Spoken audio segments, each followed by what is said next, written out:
Very good morning to all our dear listeners and viewers. Welcome to yet another edition of ACFIM Talks. Today we discuss the politics behind conflict in the Eastern Democratic Republic of Congo. Your host, Felix Kafuma, and I'll be joined by a full team. Today it's a full team of experts who are going to do justice to understand what is it that is fueling the conflict in the Eastern DRC. But before we start, I usually take this time to encourage everybody out there to join and be part of these discussions. We are live on all our social media platforms. We are live on YouTube, on Facebook, and also on Twitter. Facebook, below you can see. YouTube, it is ACFIM Uganda, Twitter at ACFIM UG, and Facebook, it is ACFIM. Like it is the case, I usually provide a bit of a context within which the discussions are anchored. And it's important that the viewers out there and the listeners come on board so that they can benefit from the discussions. For those that have been following the developments, you all know that early in the week, specifically on Monday, the 13th of June, 2022, the M23 rebels in the Democratic Republic of Congo struck again and captured Bunagana. It's the town in the Eastern DRC, which is very close to Uganda's own Bunagana Town Council. And this has followed weeks of fighting. Remember, also somewhere around March, there were also similar attacks. But this time around, the Congolese soldiers, I think around Tuesday, were seen, I think Monday evening, were seen fleeing to Uganda together with refugees and into the Bunagana. That's they were seen fleeing to Uganda, Chisoro district. There's also a town called Bunagana there, which is very close. It's about less than 10 minutes walk. Following that development, on Wednesday, 15th of June, 2022, the president of Kenya, Uhuru Kenyatta, who is also the current chairman of the East African of EAC, issued a statement calling for deployment of a standby force into the DRC to deal with the crisis, and also called for an immediate cessation of all hostilities. In the DRC capital, on the other end, Kinshasa, and also Goma town, the North Kivu province, protests broke out by the Congolese nationals against Uganda and Rwanda, accusing the two countries of supporting the M23 rebels. In the wake of these protests, the DRC parliament has also called for suspension of the joint military operation against ADF rebels in DRC. We all know that Uganda is in DRC under the operation named Operation Shuja. So, but as we speak now, following those developments, as we speak now, Operation Shuja has been put on hold. And also we understand that the president, I think yesterday, of Uganda, General Yoweri Kaguta Museveni, held a security meeting over the situation in DRC. And many people will tell you that they saw this coming the moment Uganda went to DRC again. These fresh fights between the M23 and the Congolese National Army come at a time when the Democratic Republic of Congo has just joined the East African Community, that bloc. And if you've been following the developments, they joined on the 29th of March, 2022. In today's ACFIM Talks, we discuss the intricacies of this conflict to understand what are the motivators, and we ask a question: is it money or ethnic hegemony that is driving this unending conflict? And with me in the studios, I have a full team, and this time we have a lady who has joined us. We have Edgar and Dismas. They have been here before. I will introduce them. Let me start with the lady. The lady is Miriam Shomgasho. You are very welcome to ACFIM Talks. It's good to have you. Thank you. Miriam from Ohio. I hope I'm pronouncing that right. USA. She's a Pan-African scholar based in USA, and also she's currently the Director of Research at Center for Constitutional Governance, CCG. It's very good to have you on set today. Thanks. Then also allow me to also introduce and also welcome they are becoming regulars because they often are part of these conversations, especially that are talking about the geopolitics of the of Africa. Let me start with Edgar Tabaro, who is a lawyer and a partner at Karohanga Tabaro Associates KTA, one of the leading firms in Uganda. Edgar specialized in intellectual property, corporate law, construction law, and insolvency, including energy and gas. Edgar, you're most welcome. Is also a passionate and an ardent follower of the developments in the geopolitics of this continent. You are most welcome, Edgar.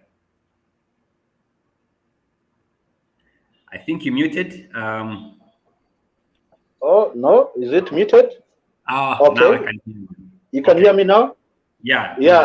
Thank you very much, Felix, for welcoming me to the show. I'm humbled to be part of this panel. I hope I add value to it, but I must add that the person you have introduced and the one you're going to introduce next have a much larger profile than mine, especially in fomenting conflict and also resolving the same. That is a lie.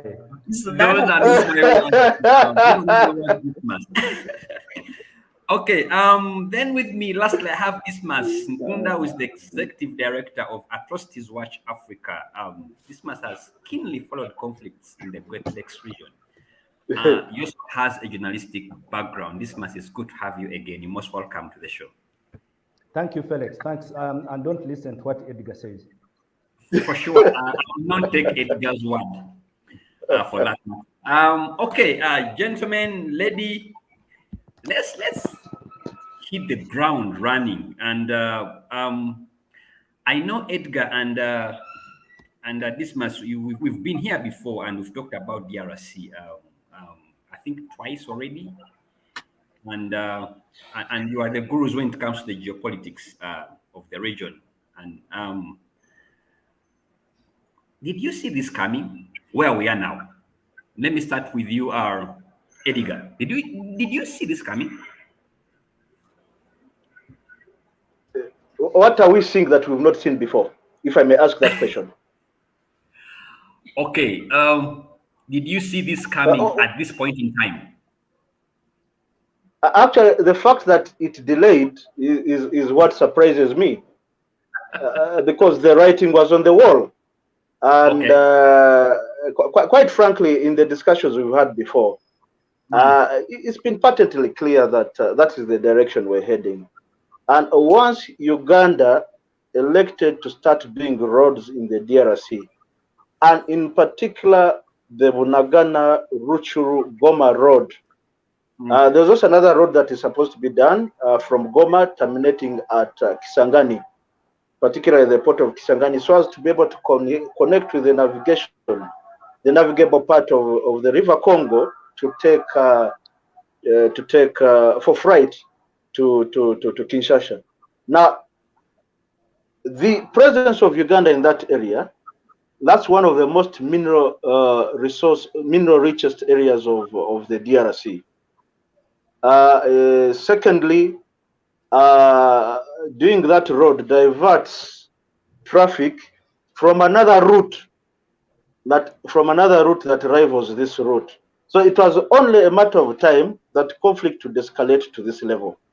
And we have seen this before, and I don't see anything much different from what has happened before. And we shall be talking about it in depth, that unless and until we have institutional mechanisms to foster dialogue and consensus, we are going to repeat the mistakes we have done in the past. And Congo, as indeed Che Guevara postulated, that Africa is shaped like a gun and Congo is the trigger.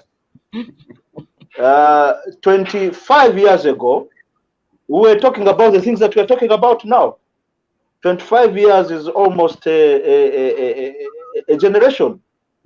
Dismas will tell you in 1994, he did extensive coverage of the conflict. Not 1994, from 1990, when the RPF, aided by Uganda, invaded Rwanda.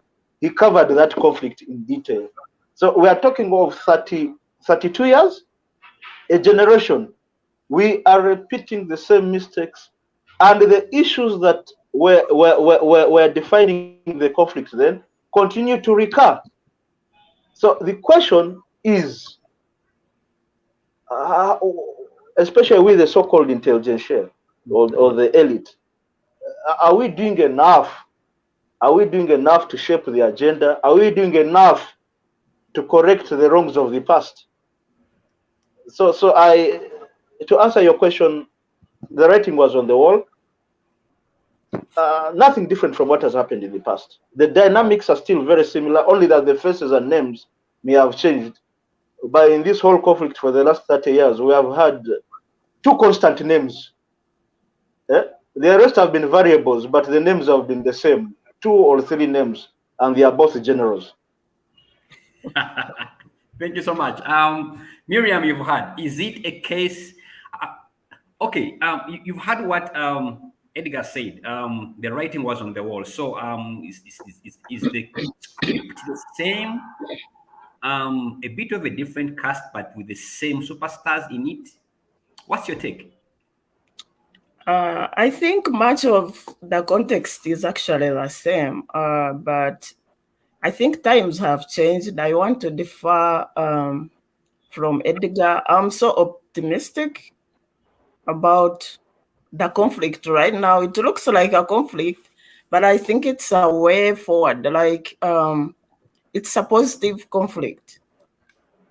Today we have the EAC regional force. We have AU and UN joining forces to resolve the conflict in Congo.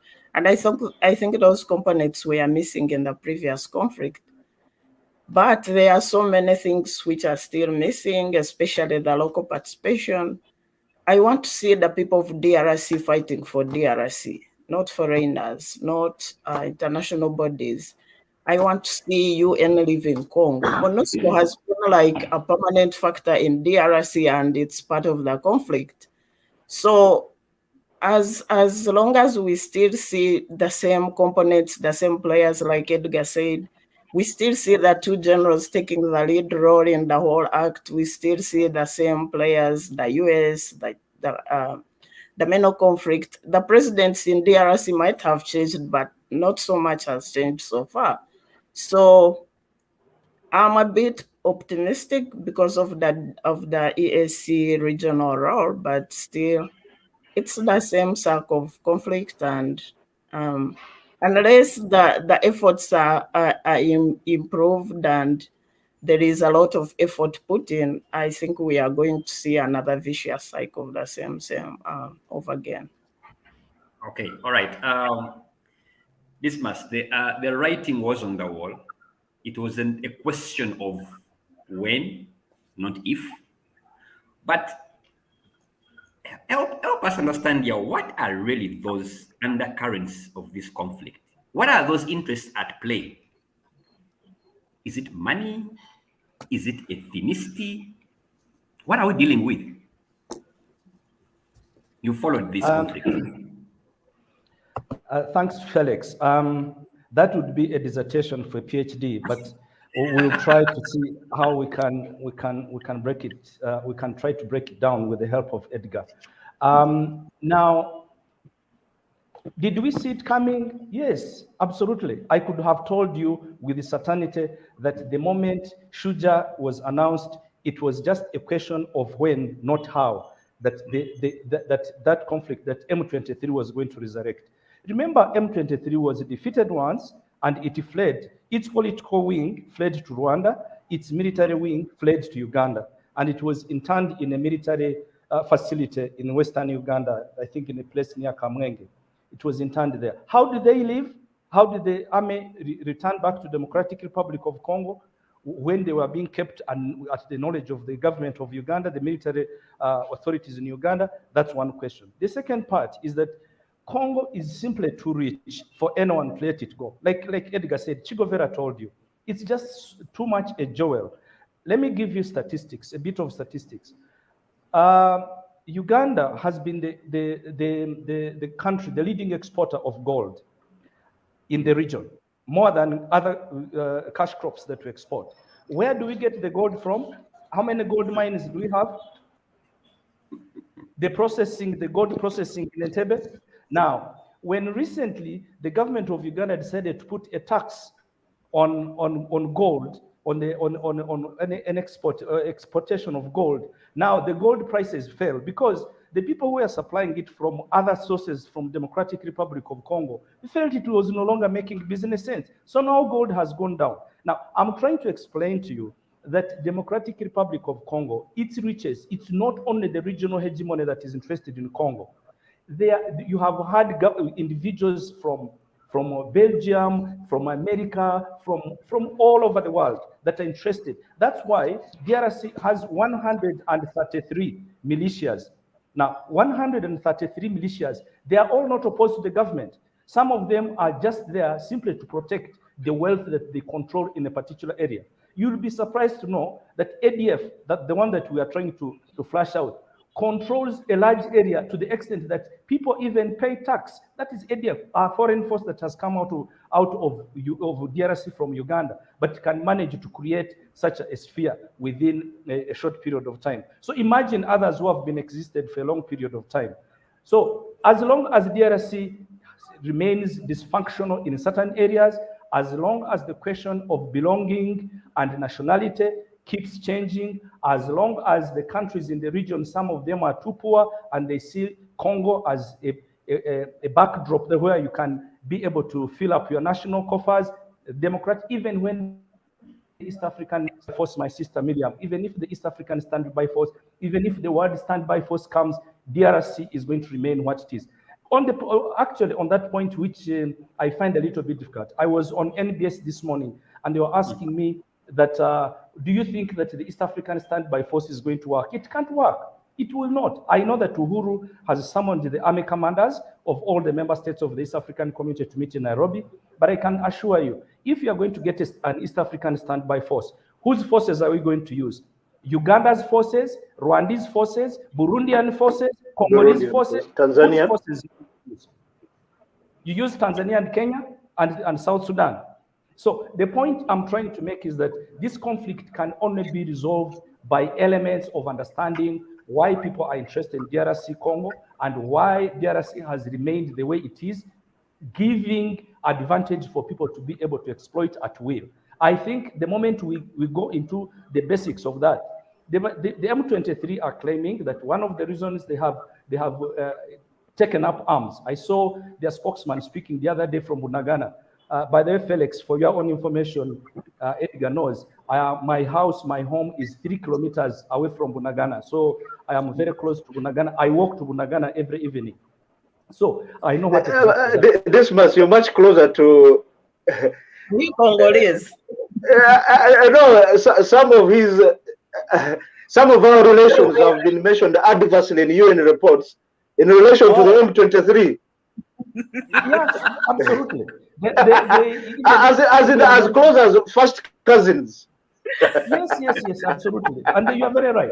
I can't mention my cousins here, but they have been mentioned in terms of their closeness with M23 and its activities. So Felix, yes, the conflict is there, but it's much bigger than what we are ascribing when we are speaking of the recent clashes that have happened. Those clashes are going to happen. They have happened last week. Even if they resolve them, they are going to come back during our lifetime. Okay, interesting. Edgar, let me bring you in here. So we are dealing with a conflict that primarily is driven by the resources in that country. Realistically speaking, how do we navigate? What would be your advice to deal with this long-standing conflict that actually is driven by interests around resources. Beg your pardon, what do we resolve the conflict, you said? I lost you there. How do you resolve a conflict? Because I understand when you go to war, when you have a war that, for example, when you have a conflict that is fueled by interest in resources, then you are dealing with something that will keep recurring. In the context now that DRC is part of the East African community, how would this bloc deal with this question of Congo, where there are interests of resources involved, and the countries that are accused of fueling this conflict are part of the same bloc? I have written on this subject as well as spoken before.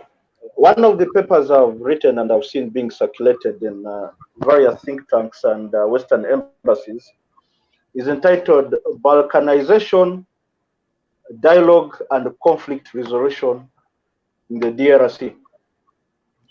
Balkanization, Dialogue and Conflict Transformation.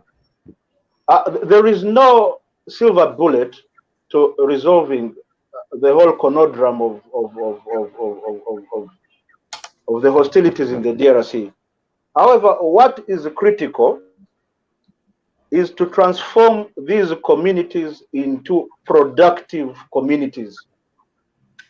The question would be, what needs to be done for these communities to be transformed into productive societies? One, Dismas has already indicated that there are over 100 militia forces in the DRC, in the Eastern DRC.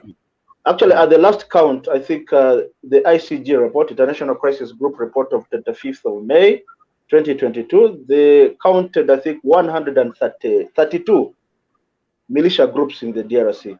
I've mentioned before that these groups are composed of mainly mercenaries, and they are led by soldiers of fortune, at the service of the highest bidder, one who is interested in accessing the resources, the natural resources of that part of the DRC. Now, it has a regional and international cartel. And my use of the word cartel is, I'm trying to be polite here. It's a euphemism for a much more impolite word, which I'm not going to deploy here. So it has the regional and international aspects, dimensions, but the local dimensions, very often, you hear discourse directed in terms of ethnicity. And I don't know, Dismas, if you permit me to be more candid and bold on speaking about these matters of ethnicity. I'm appealing to Dismas because he's my elder, and I look up to him on many things, especially since he's an expert at communications. I look up to him to guide me on some of these intricate issues. Go ahead, Edgar. Okay, now in DRC, we've been told that the Tutsis are threatened. Yes, the Tutsi do face an existential threat. The existential threat coming from within the DRC and the dynamics that shape the DRC, from the local communities within North and South Kivu. However, the Hutu too face existential threats. They face existential threats from the local communities in the DRC. They as well face existential threats from the border across. In 1996, the people from the border across conducted military activities in that area of the world, and there's a UN report detailing what happened. So when it comes to the aspect of ethnicity, the Tutsi, the Hutu, then even within the Rwandaphone communities, the so-called Tutsi, they are the Banyamulenge who are threatened by other Tutsis because they are competing for interest there. That's the reason we have Gumino and Twirwaneho. Gumino and Twirwaneho, some people call them militia groups, but they are more like the Arrow boys and Amuka boys that were formed in Iteso to fight against the advancing forces of Konyi. So many people coach it as an ethnic conflict, but that narrative is driven by outsiders to justify their incursion into the DRC to continue the same agenda of accessing the resources there.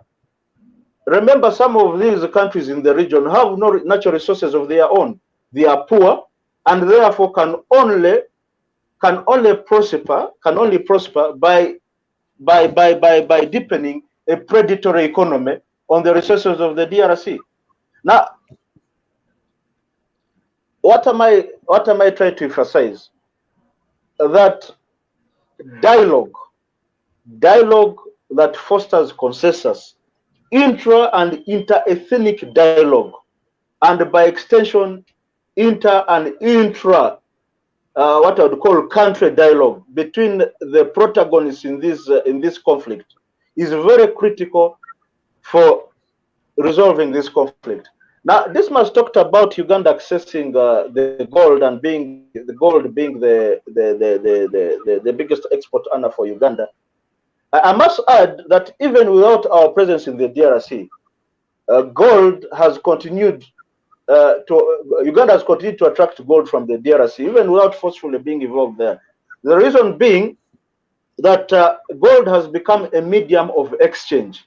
If you look at the figures of Bank of Uganda detailing the gold exports from Uganda, rather, if more appropriately called re-exports from Uganda, they are inversely proportional to the goods, the commodities that are bought from Uganda by the DRC citizens. So gold is used as a medium of exchange, and I believe that is a smarter engagement with the DRC. Many times when you talk to people in this region, they think they are going to trade in the DRC rather than to trade with the DRC. Now, trading with the DRC and trading in the DRC are two different things. If you go to trade in the DRC, you're enhancing the livelihoods of the natives there. It's more of a symbiotic relationship. So we've got to change our mindset to address this conflict. It has to be holistic and not just look at it in the facet of ethnicity. It has to be looked at in the regional dynamics, economic and political. It has to be looked at the international dynamics, and any solutions that ought to be designed should center around mindset change. Thank you, Felix. Wow, interesting. Thank you so much. Miriam, before we go for a break, I think let me first park in your corner. You've had Edgar. Edgar looks at dialogue, not necessarily silver blade, but it can go a long way in addressing this long-standing conflict that is purely driven, according to Edgar and Dismas, I think primarily driven by economic interests, drawing in very many actors, including international actors, in the conflict of DRC. If we are to take the path of dialogue and looking at the geopolitics of the region, you look at Uganda, look at Rwanda, they have vested interests there. So you are remaining. Burundi has its own interests. Looking at the relationship Burundi has with Rwanda as well.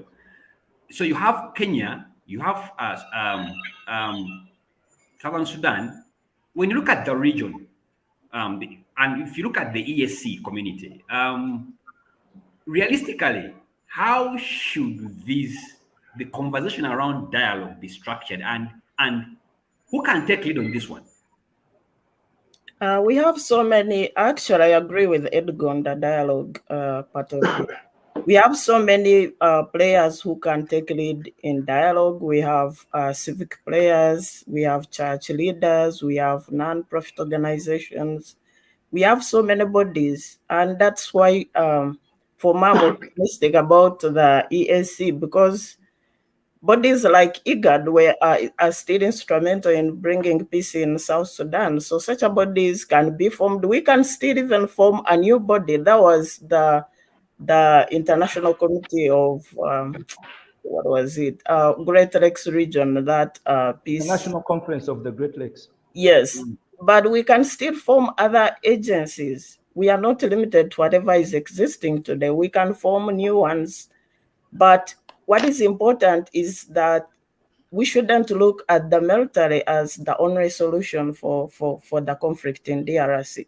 We need a people-based solution, and the grassroots people, the cultural leaders, the local leaders in DRC, the interborder communities, the church leaders, those people have to be involved. The lasting peace in a community has to be built by people from grassroots to the top, not top down, not international down, the way the DRC conflict is being resolved.